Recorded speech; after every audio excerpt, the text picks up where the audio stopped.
Good morning दोस्तों। आज हम 22 अगस्त का जो सीबीटी ऑनलाइन एग्जाम हुआ था उसका एनालिसिस कर रहे हैं। ये सेकंड ईयर वालों के लिए है। शुरू करने से पहले अगर आप इस चैनल पर नए हैं तो चैनल को सब्सक्राइब कर दें। इसमें कुछ क्वेश्चन ऐसे हैं जो कि पिछले एग्जाम में आए थे, वो रिपीट हुए हैं, तो आप एग्जाम देने जाने के पहले एक बार जरूर देख लें और जो दे करके आए हैं वो मिला भी लें कि इनमें से कौन क्वेश्चन उनके शिफ्ट में मिल रहा है। तो चलिए वीडियो को शुरू करते हैं। क्वेश्चन नंबर एक है कि डीसी जनरेटर में ठोस पोलस का उपयोग क्यों किया जाता है। जो डीसी जनरेटर है उसमें ठोस पोलस का उपयोग क्यों किया जाता है। ए है तांबे के नुकसान को कम करने के लिए, बी अवशिष्ट चुंबकत्व को बढ़ाने के लिए, सी अवशिष्ट चुंबकत्व को कम करने के लिए, डी चुंबकीय पथ के रिलक्टेंस को कम करने के लिए। तो इसका आंसर है ऑप्शन नंबर डी, चुंबकीय पथ के रिलक्टेंस को कम करने के लिए। यानी चुंबकीय पथ के रिलक्टेंस को कम करने के लिए ही हम जनरेटर में ठोस पोलस का उपयोग करते हैं। नेक्स्ट चलते हैं 2 नंबर। डीसी जनरेटर में कंपनसेटिंग वाइंडिंग का उद्देश्य क्या है। डीसी जनरेटर में जो कंपनसेटिंग करते हैं उसके बाइंडिंग का क्या उद्देश्य है। ए कठोर कम्यूटेशन कम करता है, बी नियत आउटपुट वोल्टेज बनाए रखने के लिए, सी विचुंबकीकरण प्रभाव को बेअसर कर देता है, डी क्षेत्र कुंडली की उत्तेजना धारा को घटाता है। तो इसका आंसर है ऑप्शन नंबर सी, विचुंबकीकरण प्रभाव को बेअसर कर देता है। यानी इसको करने से डीसी जनरेटर में कंपनसेटिंग वाइंडिंग करने से उसका मेन मकसद होता है विचुंबकीयकरण प्रभाव को बेअसर कहने का मतलब उसका प्रभाव नहीं पड़ने देता है। तीसरा, यदि मुख्य क्षेत्र का प्रभाव डीसी जनरेटर में विकृत हो जाए तो प्रेरित ईएमएफ पर क्या प्रभाव पड़ेगा। यानी जो प्रेरित ईएमएफ है वो क्या होगा। ए में प्रेरित ईएमएफ बढ़ता है, बी प्रेरित ईएमएफ घटता है, सी प्रेरित ईएमएफ में कोई बदलाव नहीं होता है और डी प्रेरित ईएमएफ शून्य हो जाता है। तो इसका आंसर हो जाएगा ऑप्शन नंबर बी, प्रेरित ईएमएफ घटता है। यानी डीसी जनरेटर में विकृत हो जाने से प्रेरित जो ईएमएफ होता है वो क्या होता है, घट जाता है। नेक्स्ट चलते हैं 4 नंबर। डीसी मोटर में करंट की दिशा किस नियम से निर्धारित होता है। यानी डीसी जो मोटर होता है उसमें करंट का जो दिशा है वो कौन सा नियम से निर्धारित होता है।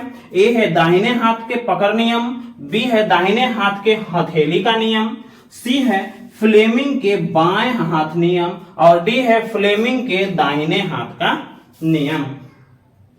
तो इसमें आंसर होगा फ्लेमिंग के दाहिने हाथ का नियम, यानी ऑप्शन नंबर डी। इसका आंसर हो जाएगा ऑप्शन नंबर डी। याद रखिएगा डीसी मोटर में करंट की दिशा जो होता है फ्लेमिंग के दाहिने हाथ नियम पर काम करता है। नेक्स्ट है 5 नंबर।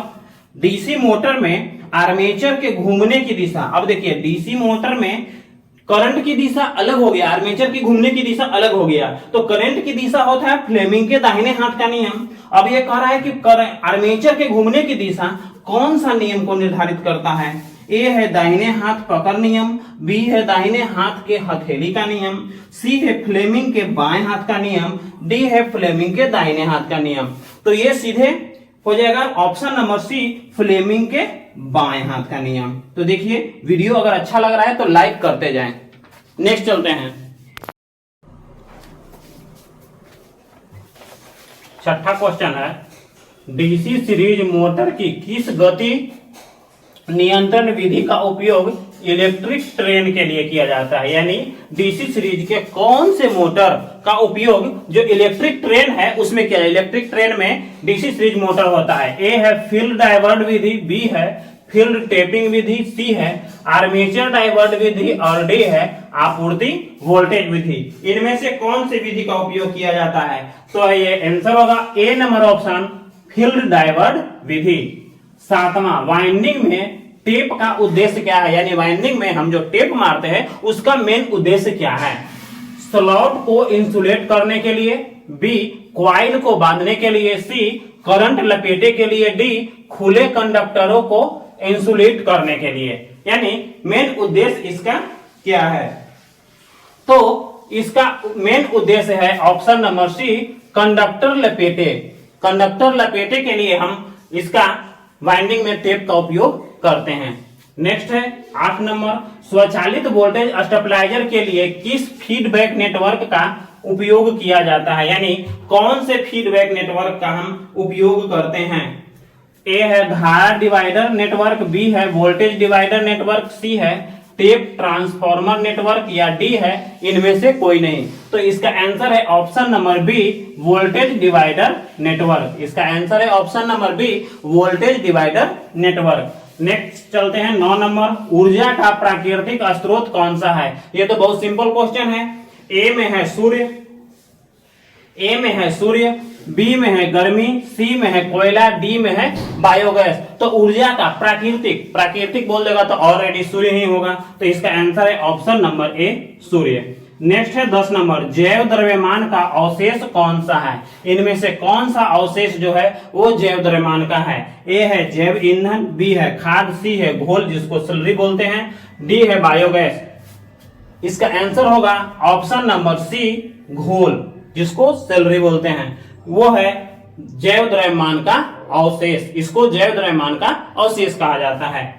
नेक्स्ट चलते हैं, किस प्रकार का एसी प्रसारण सार्वभौमिक रूप से अपनाया जाता है, यानी कौन तरह का एसी प्रसारण। ए है 2 फेज 4 तार, बी है 2 फेज 3 तार, सी है सिंगल फेज 2 तार, और डी है 3 फेज 3 तार। इनमें से कौन सा का उपयोग हम करते हैं। तो इनमें से करते हैं, इसका आंसर होगा ऑप्शन नंबर 4। इसका आंसर होगा ऑप्शन नंबर 4, 3 फेज 3 तार। आज के मात्र 11 क्वेश्चन ही आए थे। तो दोस्तों ये वीडियो आपको कैसा लगा, अच्छा जरूर लगा होगा। एक लाइक जरूर कर दें, कमेंट करें और अपने दोस्तों को शेयर कर दें। साथ साथ अगर ये आप इस चैनल पर नए हैं तो चैनल को सब्सक्राइब कर दें, साथ में एक बेल आइकॉन जरूर दबा दें ताकि हम जो भी वीडियो अपलोड करें उसका नोटिफिकेशन आप तक मिलता रहे।